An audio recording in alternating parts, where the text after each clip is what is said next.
জি বাংলার দর্শকদের একটি জনপ্রিয় ধারাবাহিক হলো ইচ্ছে পুতুল। 30শে জানুয়ারি 2023-এ শুরু হয়েছিল ধারাবাহিকটি, যা এখনো বর্তমান। ধারাবাহিকটি দর্শকদের বেশ পছন্দের।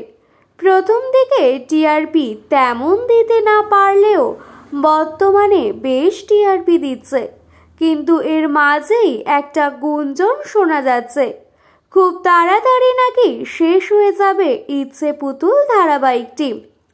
ধারাবাহিকের বর্তমান গতিবিধিও তাই বলছে। বর্তমানে গল্পে দেখা যাচ্ছে মেঘ একেবারে ভেঙে পড়েছে।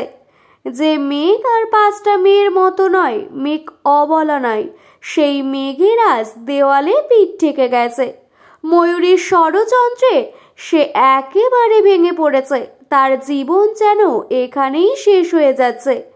মেঘের ক্ষতি সবসময় ময়ূরী চেয়ে এসেছে। সে কখনো চায়নি মেঘ ভালো থাকুক। মেঘকে পরাজিত করাটাই তার একমাত্র লক্ষ্য হয়ে দাঁড়িয়েছে। আর তাই তো মেঘকে সে মিথ্যে ফাঁসিয়েছে। যিশুর সাথে মেঘের কেচ্ছা রটিয়েছে, তার কেরিয়ারে দাগ দেওয়ার চেষ্টা করেছে। সবাই মেঘের দিকে কালি ছিটিয়েছে।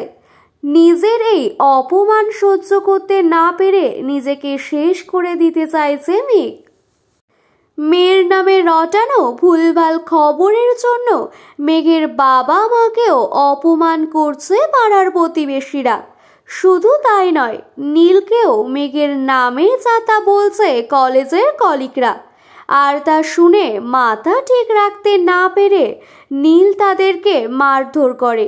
এর জন্য নীলকেও কলেজ থেকে সাসপেন্ড করে দেওয়া হয়। এই সব কিছু শুনে মেঘের মনে হচ্ছে সেই দোষী। মেঘের মনে হচ্ছে সে সবার জীবনে সর্বনাশ ডেকে আনছে। তাই সে মায়ের ঘর থেকে আনা ঘুমের ওষুধগুলো সবকটা মুখে পুরে ব্লেড দিয়ে নিজের হাত কেটে ফেলে। এরপর কি হবে? মেঘ কি বাঁচবে নাকি চিরতরে শেষ হয়ে যাবে? এর উত্তর জানতে হলে দেখতে হবে ইচ্ছে পুতুলের আগামী পর্বগুলি।